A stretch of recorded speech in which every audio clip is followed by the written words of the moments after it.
आजवर जेव्हा जेव्हा स्त्रीवर अन्याय झाला तेव्हा तेव्हा नराधमांचा वध करण्यासाठी देवी मातेनंच अवतार घेतलाय।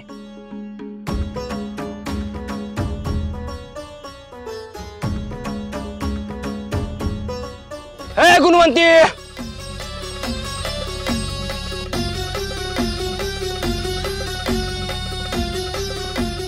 सोड। नाही सोडणार। तू बाजूला व्हाय, तुझ्या पोटची लेक नाही ती। माझ्या पोटची नाही, पर तुमच्या तर रक्ताची लेख आहे ना, तरी असं वागताय। अव तुम्ही उपचार केले असते तर आज तिची माय जित्ती असती आणि आपल्या लेकीवर हा असा अन्याय तिनं सहन केला नसता।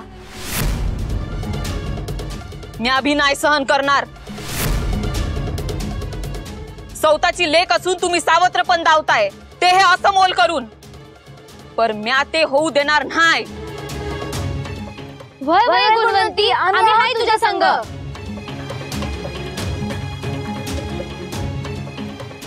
अगं पोरीनो, आपला ह्यो लढा पुरुषा संग नाही, त्यांच्या खल प्रवृत्ती संग हाय। लय अत्याचार सहन केला, पर आता नाही। आता जगायचं ते बी मानानच। आता जीव द्यावा लागला किंवा घ्यावा लागला तरी परवा नाही। म्हणजे तू मला मारणार, मी आज तुला संपवतो आता।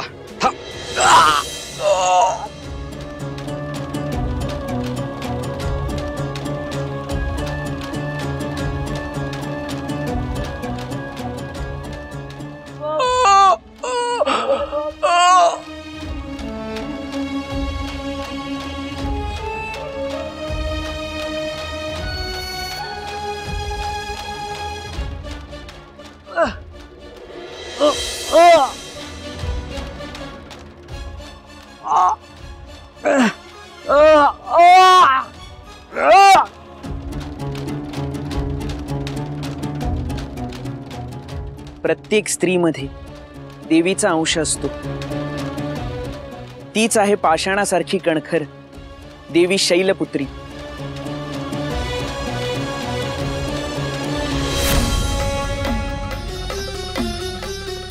तीच आहे आपल्या अनंत अस्तित्वाची जाणीव करून देणारी ज्योती स्वरूप देवी ब्रह्मचारिणी।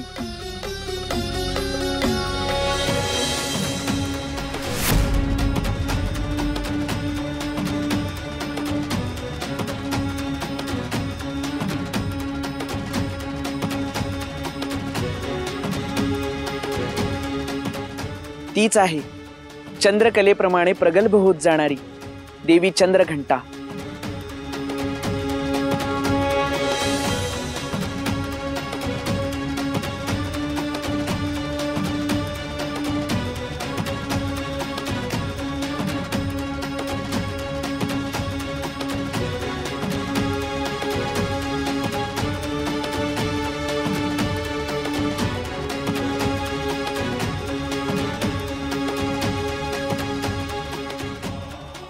तीच आहे नवनिर्मितीची प्रेरणा देणारी देवी कुष्मांडा।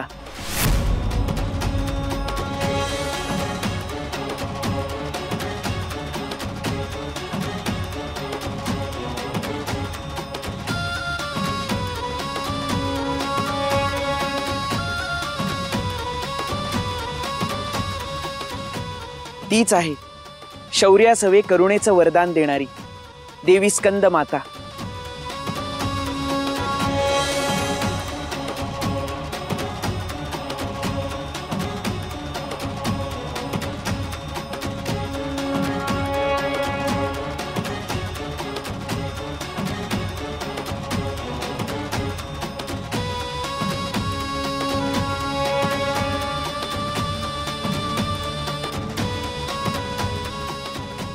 तीच आहे नात्यांना समृद्ध करणारी देवी कात्यायनी।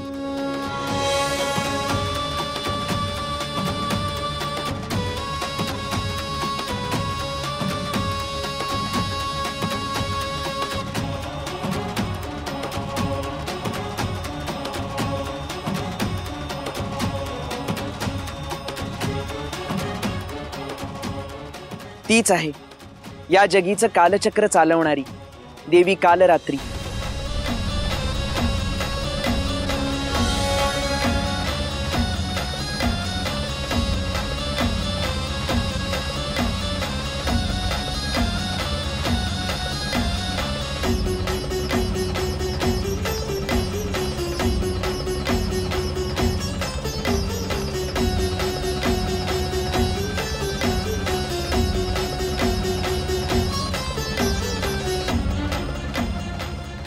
तीच आहे ज्ञान प्रदान करणारी महागौरी.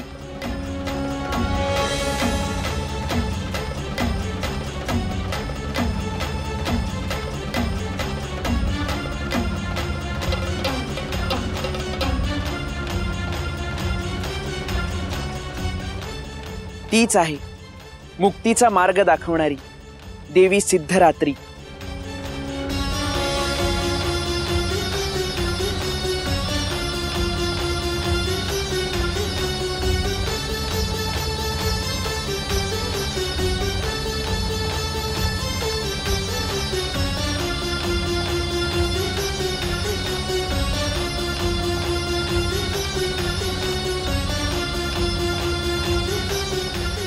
या जगीच्या नराधमांचा आणि खलप्रवृत्तीचा विनाश करण्यासाठी प्रकट होते आदिमाया, आदिशक्ती, महिषासुर मर्दिनी.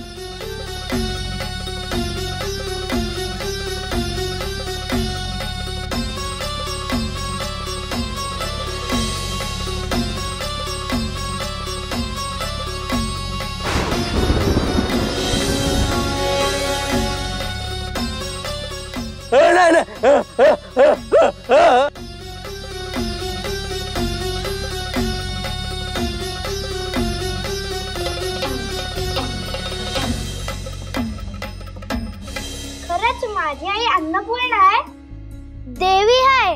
मला तर हे ठाऊकच नव्हतं. मला वाईट वाटते की मला याबद्दल काहीच जाणीव नव्हती. बाळा, यात वाईट वाटून घेण्यासारखं काहीही नाहीये. मी तुमच्या एवढा होतो तेव्हा मलाही हे ठाऊक नव्हतं, पण माझ्याकडे माझा गुरुदादा आणि ज्ञानदादा होता.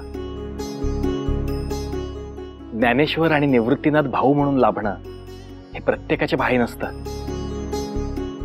आणि मुक्ताईनं सोपानदादा अशी हाक मारणं हेही प्रत्येकाच्या भाग्यात नसतं. याबाबत मी खरंच भाग्यवान आहे. बाळांनो, आमच्यासाठी आमचे दोघे ज्येष्ठ बंधूच मायबाप आहेत. हो, पण आमची अन्नपूर्णा मात्र आमची मुक्ताई आहे बरं का. मुक्ताई या नावात बी आईच आहे.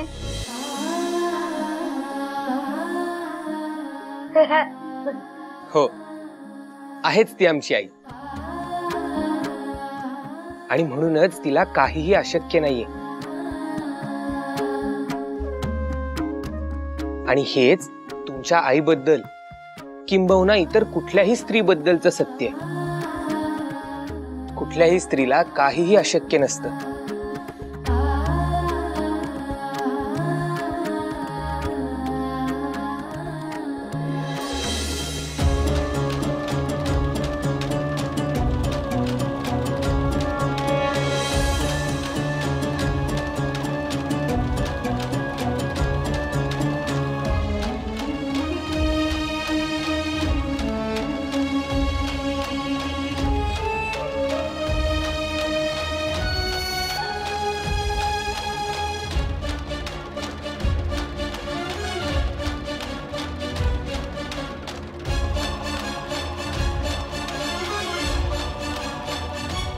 अनर्थ झाला, अनर्थ झाला, अनर्थ झाला, अनर्थ झाला, अनर्थ झाला, अनर्थ झाला, अनर्थ झाला, अनर्थ झाला,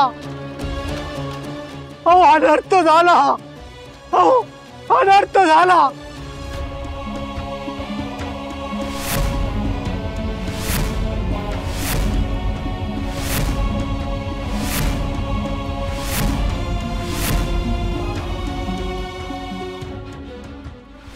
देवी नाहीशी झालेली आहेच.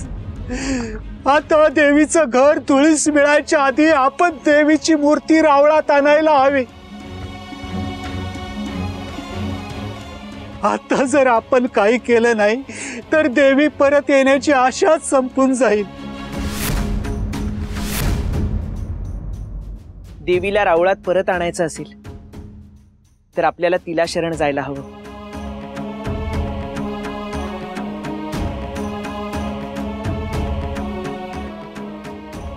कोणती? जिच्यापाशी मूर्ती आहे ती.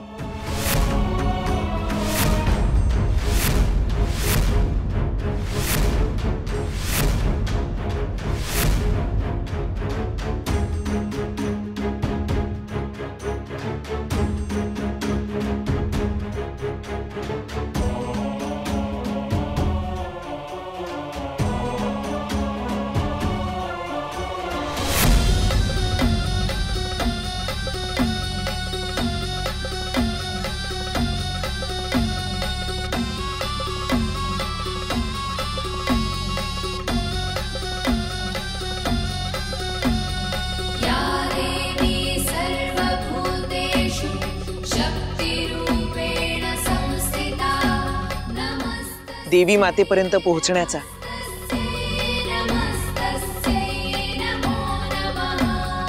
हाच योग्य मार्ग आहे.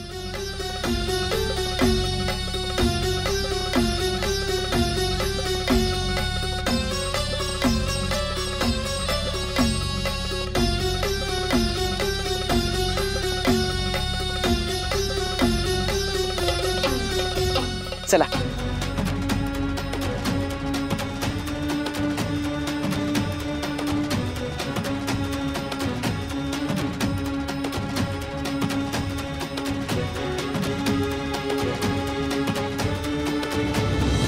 प्रत्येक वेळी शस्त्रच कामी येतं असं नाही. पण मग अन्न परत तरी कसं आलं? भगवान शंकरांनी देवी पार्वतीची करुणा भाकली तेव्हा माता प्रसन्न झाली आणि अन्नपूर्णेच्या रूपात अवतरली. आणि तेव्हा कुठे सगळं अन्न पुन्हा परत आलं आणि विनाश थांबला. पण देवी पार्वतीने तिचा अन्याय आणि अपमान सहन नाही केला.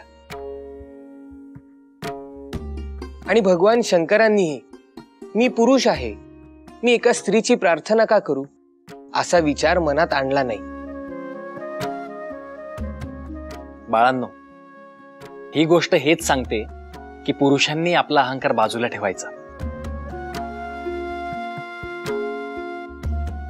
आणि समाजाला येणाऱ्या पिढीसाठी जे योग्य आहे तेच करायचं. शिवाय योग्य त्यावेळी इतरांना सन्मानही द्यायचा आणि स्वतःचा मानही राखायचा. म्हणजे मग दुष्टांना योग्य ते शासन करता येतं.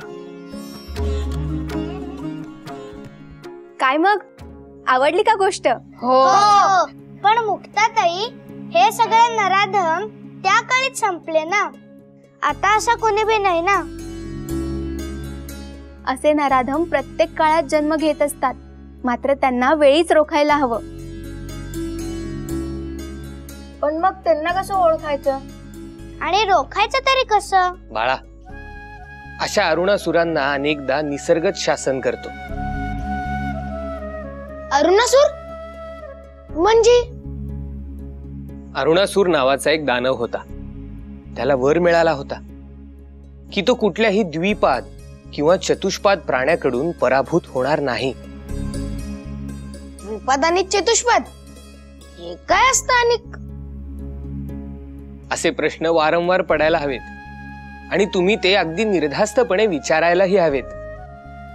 सांगतो. द्विपाद म्हणजे 2 पाय असलेला प्राणी आणि चतुष्पाद 4 पाय असलेला प्राणी. अगदी बरोबर. अरुणासुराने अनाचार सुरू केला, हाहाकार माजवला. इतकंच नाही तर त्याने साक्षात आदिशक्तीला आव्हान दिलं. आदिशक्तीला आव्हान देण्याचं धारिष्ट्य मी म्हणणाऱ्या सूर असुरांनाही कधी झालं नव्हतं.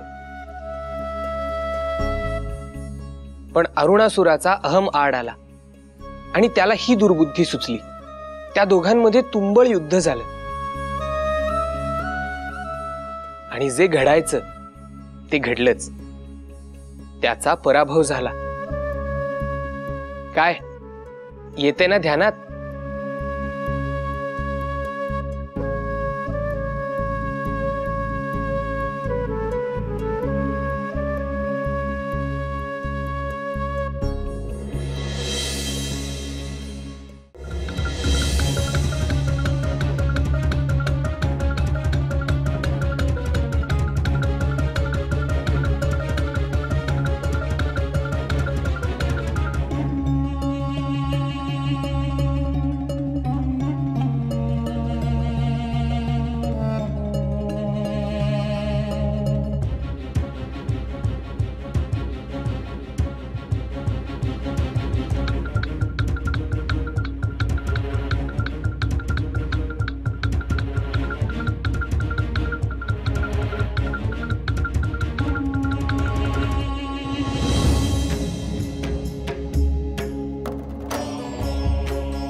थकलात?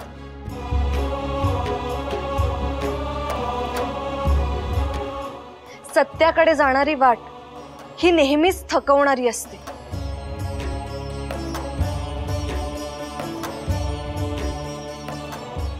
कारण त्याच्या अंताला शरणागती असते, जी माणसाला सर्वात जास्त त्रास देते. या त्रासाला जर तुम्ही आधीच सामोरे गेले असतात तर आज अनेक उत्पात टळू शकले असते.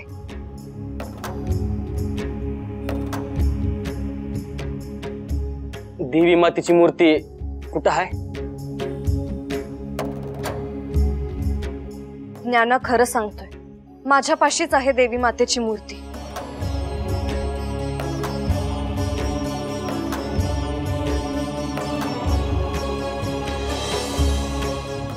तू मूर्ती चोरण्याचं धाडसच कसं केलंस?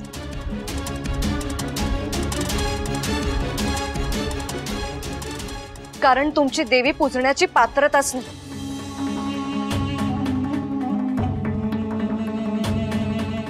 त्यामुळे राहुल ही जमीन दोस्त झालं असेल.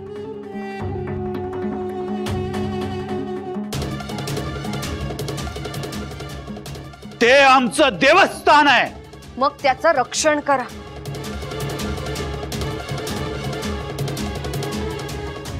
त्याचं रक्षण आम्ही करूच. त्याआधी देवी मातेची मूर्ती चोरणाऱ्या तुझ्यासारख्या पापी बाईला शिक्षा व्हायलाच हवी.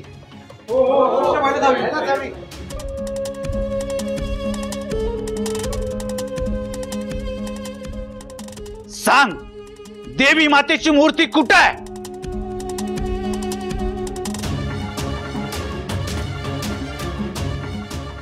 मी अशी सहज ती देणार नाही. परत कशी देत नाही तेच मी बघतो.